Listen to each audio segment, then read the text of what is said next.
Hello guys, good evening. Welcome to my channel. This is Lodivine. So for today's video, my vlog is all about admitting your fault is not a defeat. So mo angkon ka sa atong imong sa or angkon kita sa atong sa dili na si Ja nagpasabot nga pildero na ka or hindi kung inaako mo yung sarili mo, inaako mo yung kasalanan mo, hindi ibig sabihin na talo ka na. So, ang tanong, kapag mayroong umatake sa'yo or may nangaaway sa'yo, so ano ba ang dapat gawin? Aakuhin mo na lang ba ang kasalanan mo? Or aakuhin mo na lang ba ang kasalanan ng iba? Dahil hindi naman pala talunan ng isang taong umaako na kanyang kasalanan?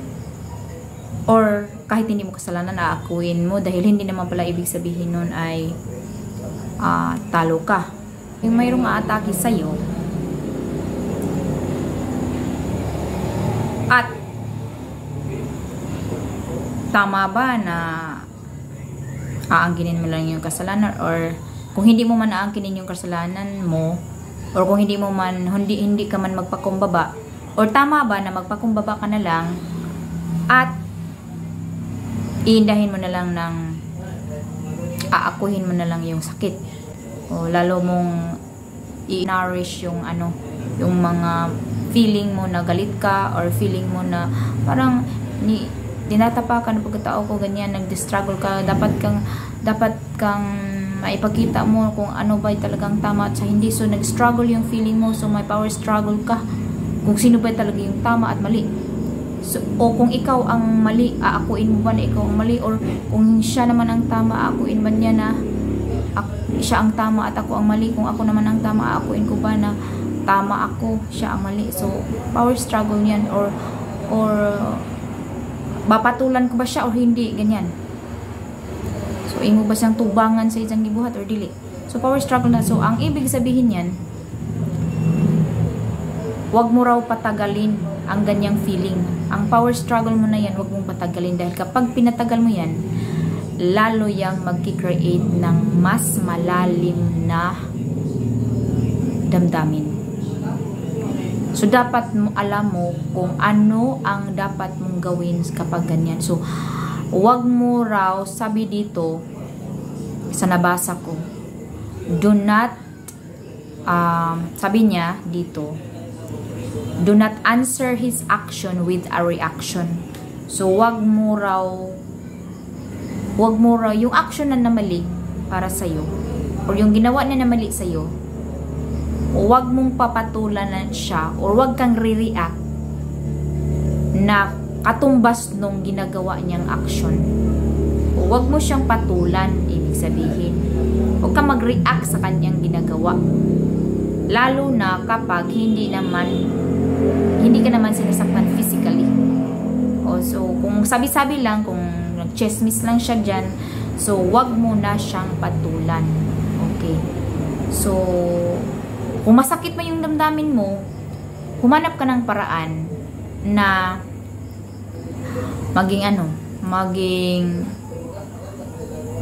magiging maluwag yung damdamin mo sa pamamagitan ng hindi pagpatol sa kanya. O yun ang dapat gawin. Na guys, so kapag may action siyang masama sa'yo, kapag hindi mo naman siya pinatulan, dahil hindi yung action niya, hindi ka dapat nagpapakita ng reaction. So ibig sabihin, tinitimpi mo lang. So kapag tinitimpi mo lang, giagwantaran mo. So kapag tinitimpi mo lang, magki-create yan ng anger sa iyo. Masuko na ka, pero naaras ilaw. So, habang kinikimkim mo yan, lalo yung lalaki yung galit mo. So, ang dapat gawin ay yung iwasan ang paggalit. Iwasan nga masuko. Or wag mong gawing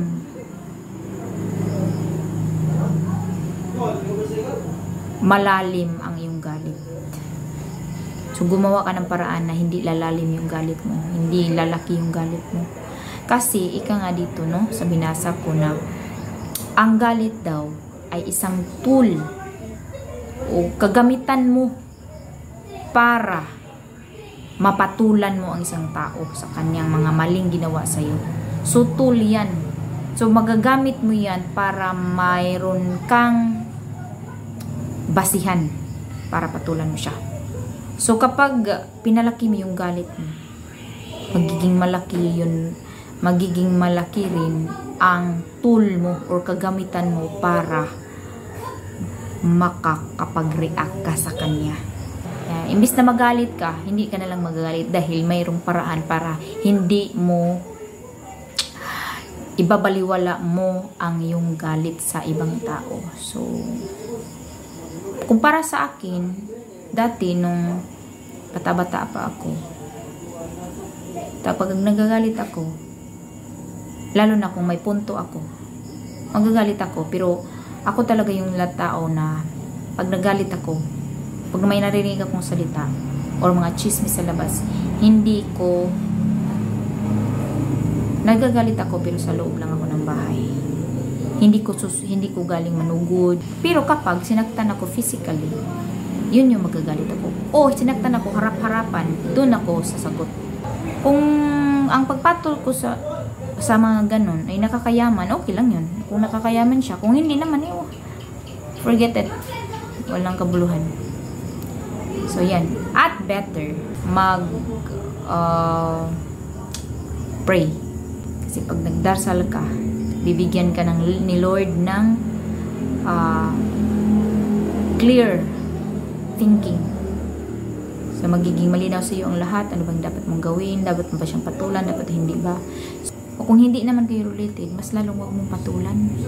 Lahat, related at hindi related, dapat ayaw patulan. Dahil, maliit lang ang buhay sa mundo. Maikli lang ang buhay natin dito sa mundo. So, kung i-google mo yung oras mo sa pagpatol sa lahat ng mga taong umaatake sa'yo, walang mangyayari sa'yo. O, yung iba, yung kasabayan mo, yung ka-age mo, yung ka-batch mo, may progression na sa buhay nila. Pero ikaw na laging pumapatol ng patol sa mga ganyang bagay, hindi ka pa umuusad. So, sila malayo na, ikaw stuck ka sa isang sitwasyon na hindi naman nakakabuti. So, yun ang pray lang talaga ang dapat gawin. So, ang pagkagalit or anger, isa din niyang tool to communicate sa mga tao. Lalo na yung mga may kagalit sa'yo or galit sa'yo. So, it is a communication. Upang malaman nila na galit ka nga. Pero, sabi sa mga nabasa ko na hindi naman pala yung galit ang only tool na maaari mo magamit para to communicate sa taong may maling ginawa sa'yo. So, communication, so pwede mong pwede ka mag-explain sa kanila, pwede mo i-explain ang side mo. So, hindi lahat ng oras ay kailangan mong magalit para to communicate sa ibang tao. So, pwede kang mag-explain, pwede mong sabihin yung anong gusto mo, pwede mong sabihin yan in a light manner or in a nice way. So, ganyan lang. So, hindi kailangan na magalit upang makomunika mo ang ibang tao. So, yun. Yun ang gagawin natin. So, paano daw kung pag nag-explain ka doon sa ibang tao, para daw, pag nag-explain ka doon sa ibang tao, tapos, ang gagawin nila ay saktan ka palalo. So, magpapasensya ka pa. Hindi ka ba lalaban dahil bawal nga na ang action nila ay papatulan mo, i-react ka talaga. React ka agad. So, bawal ba yan? So, hindi naman daw ganon. Hindi ganon. Hindi ganun dapat ang iisipin nun na kapag sinaktan ka na talaga, ayaw, pabayaan mo lang, ganyan, or physically, sinaktan ka na, inusunto ka na lalo, yun. Oh, so, ano palang gagawin pag ganun? So, pag ganun na galit sila sa'yo or galit sila, niunsulto ka na, so isipin mo kung ipagpapatuloy mo pa yung pagkikipag-usap sa kanila. Kung galit na galit sila, huwag mo na ipatuloy yung yung pagkipag-usap sa kanya. So may power struggle tayo dyan, kasi kapag lalo kang ginagalit ng isang tao or lalo kang nagkingkim ng galit para sa ibang tao, so ang mangyayari niyan, magkakaroon ka ng power struggle again. So iisipin mo, sino bang mali na dito? Ako ba or sila? Or siya? Ako ba or siya? Yun ang isipin natin. So kapag naisip mo yan, magka-criticize ka na or sasabihin mo na itong tao ito, ganyan naman talaga yan, o kaya kasalanan niya yan, kasalanan niya itong nangyayari sa amin, kasalanan niya, bawal daw yun. Do not criticize. Wag kang magsabi ng mali dahil nga galit ka. Wag mong sabihin sa kanila na ganito sila, ganito dahil galit ka. So ang better way is wag mong i-assume na ikaw ang tama, na sila ang mali. Or wag mong i-assume na ikaw ang mali, sila ang tama. O dahil magpa-power struggle ka na naman dahil gusto mong ikaw ang tama, sila ang mali. So isa sa maling gamit or isa sa maling mangyayari kapag yung anger ang pinipili mo na communication, dahil lalo kang mababaon sa galit. So yan ang wag nating gawin. So sabi dito, so ano ba ang dapat gawin para malaman kung sino ang mali?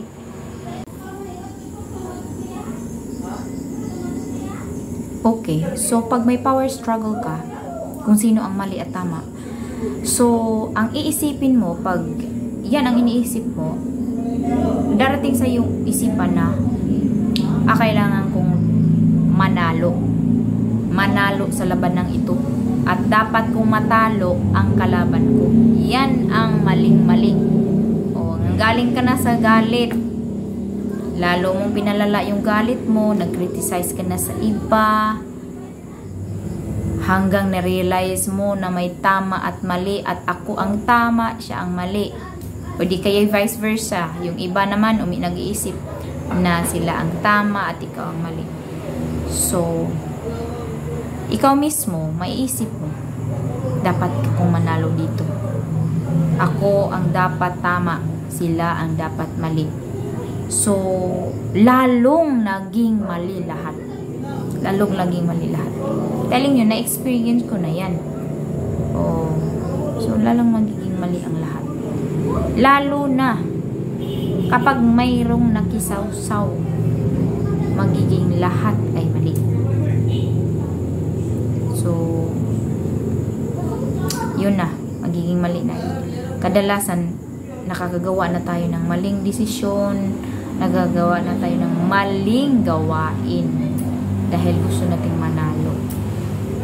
Yung manalo ba tayo na hindi na talaga nakakabawi ang opponent natin, yun, or kalaban natin, yun yung maling-mali pala. Maling-mali. Hindi talaga siya, kung biblical or spiritual ang pagbabasihan natin, hindi siya akseptado sa batas ng Panginoon. O lalo na dito sa batas na sa lupa. Ang inisip lang kasi natin yung batas natin, sariling batas. Sa kaya ganun. So kung babasihan natin, tingnan natin yung anong batas ng Diyos, ano yung commandments ng Diyos, ano yung batas sa lupa, at ano ba yung kaibahan ng batas ng sariling batas natin.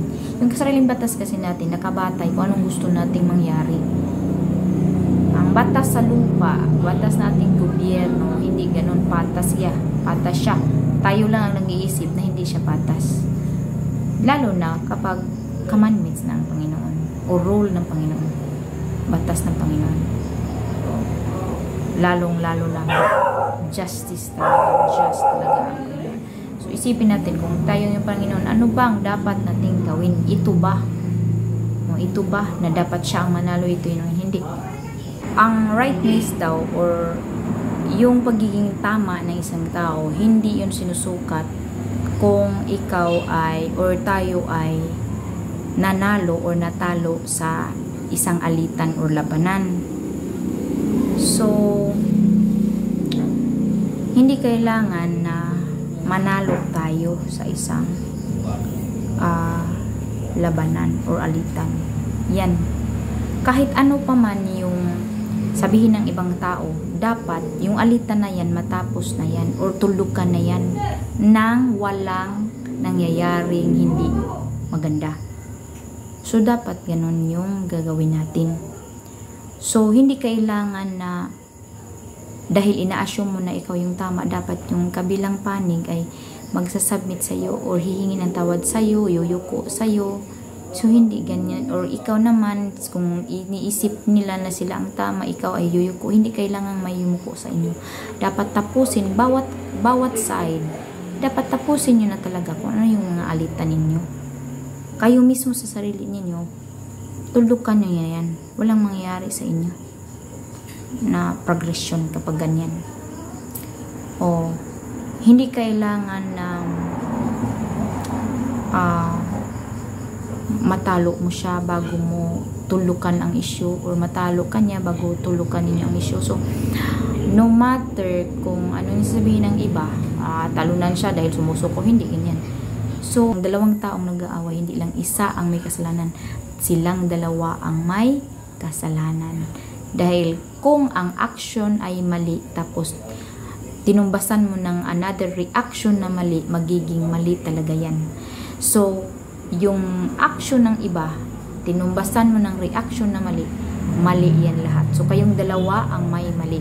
So, accepting defeat or accepting our faults is not a defeat. Mas lalo kang titibay dyan kasi nakaya mong labanan yung mali sa sarili mo, na kaya mong iwaglit sa isipan at sa sarili mo ang maling ginawa ng ibang tao at nagawa mong iwasan ang magulong sitwasyon. So, nanalo ka na doon. So, ito na nga yung consequence ng gusto mong manalo sa isang labanan or isang alitan. So, kapag mayroon kang mindset na gusto mong manalo, gusto mong matalo ang iyong kalaban, gusto mong yung galit mo, yung galit ninyo nagiging kompetisyon na.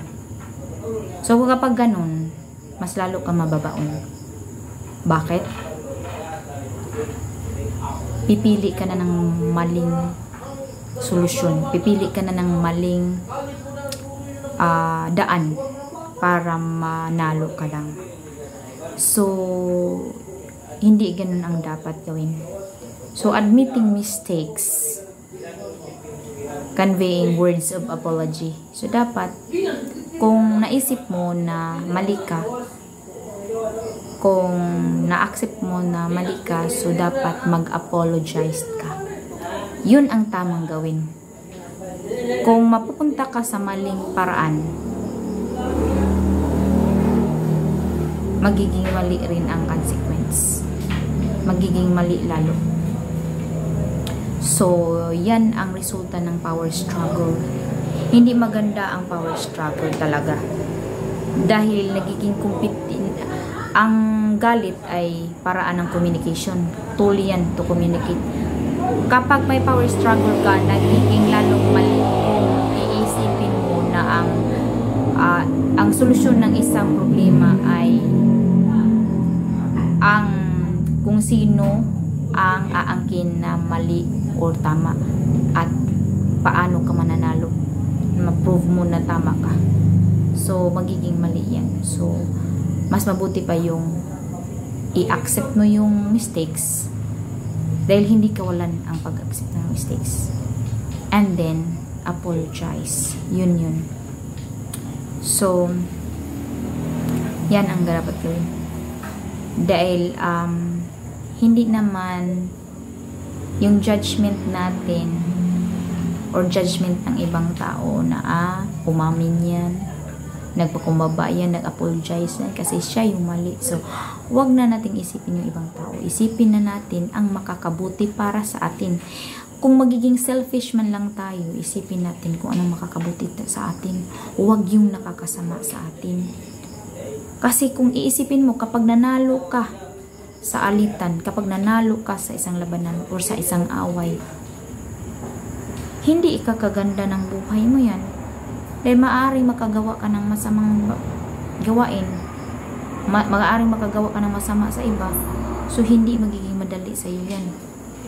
Hindi magiging, kung sino man sa inyong dalawa makagawa ng masama or maling desisyon, maling daan, hindi magiging mabuti ang consequence niya.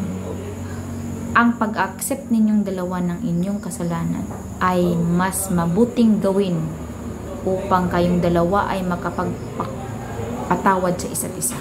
Kung i-accept daw natin na bawat isa sa atin ay mali or nagkamali, doon mo lang malalaman ang tamang gawin sa inyong sitwasyon o sa isang sitwasyon na magkagalit ang dalawang tao or more. So, kung hindi mo iisipin na ang pag-aaway ay isang kompetisyon kung sino ang tama at mali, or kung sino ang unang mag-accept ng tama at mag-apologize ng una, so, kung i-stop natin yung thinking na yan, doon mo lang malalaman na ang tamang landas, ang tamang paraan para masolusyonan ang problema. So, hindi naman kailangan na manalo sa lahat ng laban.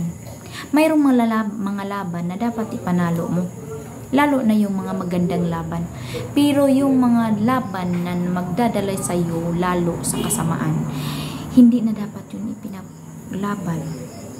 Ipag-pray, accept mistakes, apologize, and go forward sa buhay.